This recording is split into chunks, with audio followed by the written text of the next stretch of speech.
مصیبت سے تحفظ و خطا سے معافی کے سلسلے میں حضرت امام زین العابدین علیہ السلام کی دعا۔ شروع نام سے اللہ کے جو بڑا مہربان نہایت رحم کرنے والا ہے۔ اے میرے معبود، میرے دشمنوں کو میری حالت پر دل میں خوش ہونے کا موقع نہ دے، اور میری وجہ سے میرے کسی مخلص و دوست کو رنجیدہ خاطر نہ کر۔ بار الہ، اپنی نظر عنایات میں سے ایسی نظر توجہ میرے شامل حال فرما جس سے تو ان مصیبتوں کو مجھ سے ٹال دے جن میں مجھے مبتلا کیا ہے، اور ان احسانات کی طرف مجھے پلٹا دے جن کا مجھے خوگر بنایا ہے، اور میری دعا اور ہر اس شخص کی دعا کو جو صدق نیت سے تجھے پکارے قبول فرما، کیونکہ میری قوت کمزور، چارہ جوئی کی صورت ناپید اور حالت سخت سے سخت تر ہو گئی ہے، اور جو کچھ تیرے مخلوقات کے پاس ہے اس سے میں بالکل نا امید ہوں۔ اب تو تیری پہلی نعمتوں کے دوبارہ حاصل ہونے میں تیری امید کے علاوہ کوئی صورت باقی نہیں رہی۔ اے میرے معبود، جن رنج و آلام میں گرفتار ہوں ان سے چھٹکارا دلانے پر تو ایسا ہی قادر ہے جیسا ان چیزوں پر قدرت رکھتا ہے جن میں مجھے مبتلا کیا ہے۔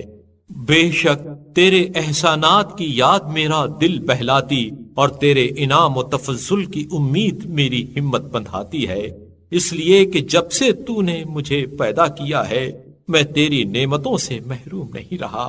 اور تو ہی اے میرے معبود میری پناہ گاہ، میرا ملجا، میرا محافظ و پشت پناہ، میرے حال پر شفیق و مہربان اور میرے رزق کا ذمہ دار ہے۔ جو مصیبت مجھ پر وارد ہوئی ہے وہ تیرے فیصلہ قضاء و قدر میں، اور جو میری موجودہ حالت ہے وہ تیرے علم میں گزر چکی تھی۔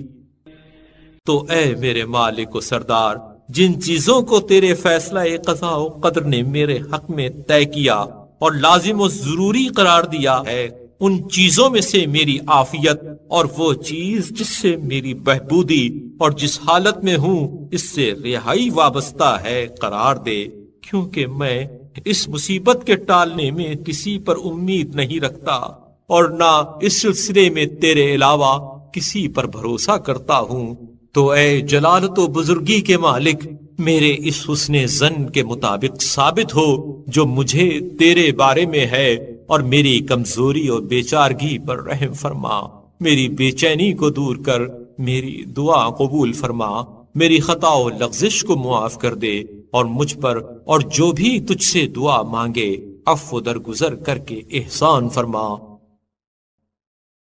اے میرے مالک، تو نے مجھے دعا کا حکم دیا اور قبولیت دعا کا ذمہ لیا، اور تیرا وعدہ ایسا سچا ہے جس میں خلاف ورزی و تبدیلی کی گنجائش نہیں ہے۔ تو اپنے نبی اور عبد خاص محمد اور ان کے اہل بیت اطہار علیہم السلام پر رحمت نازل فرما اور میری فریاد کو پہنچ، کیونکہ تو ان کا فریاد رس ہے جن کا کوئی فریاد رس نہ ہو، اور ان کے لیے پناہ ہے جن کے لیے کوئی پناہ نہ ہو۔ میں ہی وہ مستر لاچار ہوں جس کی دعا قبول کرنے اور اس کے دکھ درد کے دور کرنے کا تو نے التزام کیا ہے،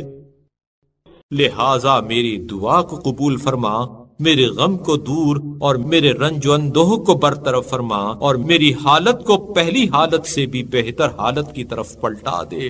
اور مجھے استحقاق کے بقدر اجر نہ دے بلکہ اپنی اس رحمت کے لحاظ سے جزا دے جو تمام چیزوں پر چھائی ہوئی ہے۔ اے جلالت و بزرگی کے مالک، تو رحمت نازل فرما محمد صلی اللہ علیہ وآلہ وسلم اور آل محمد صلی اللہ علیہ وآلہ وسلم پر، اور میری دعا کو سن اور اسے قبول فرما۔ اے غالب، اے صاحب اقتدار۔